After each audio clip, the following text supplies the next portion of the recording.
ಇದೀಗ ಬಂದಂಥ ಮತ್ತೊಂದು ಆಘಾತಕಾರಿ ಸುದ್ದಿ ಇರ್ಬೋದು. ಕನ್ನಡ ಸಿನಿಮಾರಂಗದಲ್ಲಿ ಒಂದಲ್ಲ ಒಂದು ರೀತಿ ಸಾವು ಸಂಭವಿಸ್ತಾ ಇದೆ. ಇದೇ ಸಾಲಿನಲ್ಲಿ ಮತ್ತೊಬ್ಬ ಕನ್ನಡದ ಖ್ಯಾತ ನಟ ಅರುಣ್ ಸಾಗರ್ ವಿಚಾರವಾಗಿ ಬರ್ತಿರೋಂಥದ್ದು. ಆಗಲಿ ಅರುಣ್ ಸಾಗರ್ ಏನಾಗಿದೆ ಅಂತ ನೋಡ್ತಾ ಬನ್ನಿ.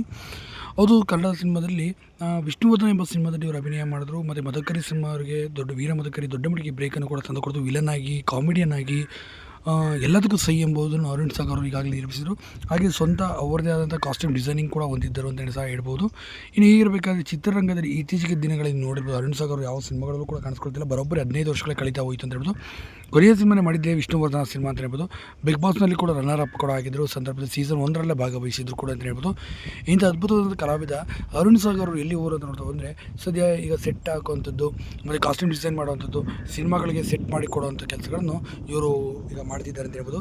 ಅಂದರೆ ಬ್ಯಾಕಲ್ಲಿ ಕೆಲಸ ಮಾಡ್ತಿದ್ದಾರೆ, ಬ್ಯಾಕ್ಗ್ರೌಂಡಲ್ಲಿ.